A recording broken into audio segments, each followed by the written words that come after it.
एक छोटे शहर में कुंदन नाम का 12 साल का एक बच्चा रहता था।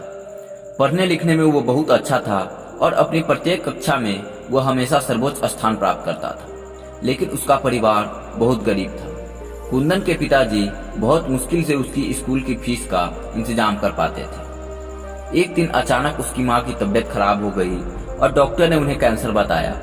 अब तो पूरा परिवार परेशान हो गया और जो कुछ भी कुंदन के पिता कमाते थे वो सब उसकी माँ के इलाज में खर्च हो जाता था। 3 महीने बीत चुके थे। कुंदन की स्कूल की फीस नहीं गई थी। फीस जमा नहीं होने के कारण स्कूल के प्रिंसिपल ने कुंदन का नाम स्कूल से काटने का फैसला लिया। अब कुंदन का करियर खराब होने जा रहा था, लेकिन उसके पिता अपने होनहार बेटे को पढ़ाने के लिए कुछ भी करने को तैयार थे। कुंदन के पड़ोस में एक सेठ जी रहते थे। कुंदन के पिता उनसे मदद मांगने उनके घर पहुंचे तो उस समय सेठ जी अपने एक मित्र के साथ कुछ बातें कर रहे थे। कुंदन के पिता ने सेठ जी को अपनी परेशानी बताई और कुछ रुपए मांगते हुए कहा, मेरे बेटे के करियर का सवाल है, आप मुझे कुछ रुपए दे दीजिए और मैं समय आने पर मैं आपके सारे रुपए लौटा दूंगा। सेठ जी बहुत ही घमंडी व्यक्ति थे। वह बिना किसी फायदे के किसी की कोई मदद नहीं करते थे। सेठ जी ने तुरंत रुपए देने से मना कर दिया और कहा, मुझे तुम्हें रुपए देने से क्या फायदा है? तुम गरीब हो, तुमसे मुझे कभी कोई काम भी नहीं पड़ेगा। तुम मेरा रुपया लौटा दोगे, इस बात की भी कोई गारंटी नहीं है, अतः मैं तुम्हें रुपये नहीं दे सकता। कुंदन के पिता बहुत दुखी हुए और अपने घर लौटने लगे। तभी सेठ जी का मित्र बोला, सेठ जी, यह व्यक्ति वास्तव में बहुत परेशान है और आप इस योग्य हैं कि इसकी सहायता कर सकते हैं। यह व्यक्ति आपको रुपए लौटाने की भी बात कह रहा है, अतः मेरी राय है कि आप इसकी सहायता कर दें। सेठ जी का वह मित्र उसका बिजनेस पार्टनर भी था, अतः सेठ जी उसकी बात न टाल सके और उन्होंने कुंदन के पिता को रुपए दे दिए। कुंदन का करियर बच गया और उसकी पढ़ाई जारी रही। समय आने पर बहुत मेहनत करके कुंदन के पिता ने सेठ जी के रुपए वापस कर दिए और कहा, संकट के समय में आप मेरे काम आए, आपका बहुत धन्यवाद। आपका यह एहसान मैं कभी नहीं भूलूंगा।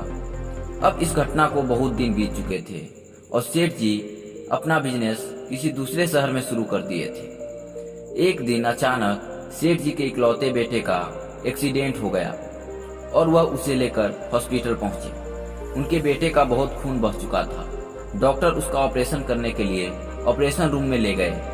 तभी एक डॉक्टर ने सेठ जी से कहा, आपके बेटे की हालत बहुत नाजुक है, उसको खून की जरूरत है। 15 मिनट में आप खून का इंतजाम कर लीजिए, वरना आपके बेटे की जान हम नहीं बचा पाएंगे। सेठ जी उस समय अकेले थे और हॉस्पिटल में उस ग्रुप का खून उपलब्ध नहीं था। सेठ जी ने बहुत कोशिश की, लेकिन खून का इंतजाम वह नहीं कर पा रहे थे। इतना बड़ा सेठ जो दुनिया की हर चीज खरीद सकता था, इतना पैसा होने के बाद भी उस समय असहाय था। समय बीतता जा रहा था। 15 मिनट खत्म हो चुके थे। सेठ जी अपने इकलौते बेटे की कोई सहायता नहीं कर पाए थे और बहुत रोए जा रहे थे। सेठ जी की सारी उम्मीदें खत्म हो चुकी थी।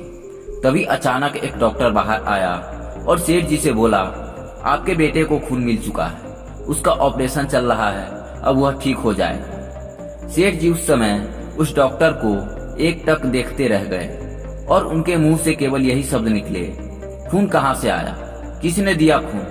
तभी डॉक्टर बोला, हमारे इस हॉस्पिटल के सबसे बड़े डॉक्टर ने आपके बेटे को खून दिया है और वही आपके बेटे का ऑपरेशन कर रहे हैं। सेठ जी ने बड़ी अधीरता से पूछा, क्या नाम है उनका? डॉक्टर बोला, डॉक्टर कुंदन। उन्होंने आपको अंदर से देख लिया था, शायद आप उनके कोई बहुत खास हैं, इसलिए आपके बेटे को खून दिया है। ऑपरेशन के बाद वह आपसे मिलेंगे।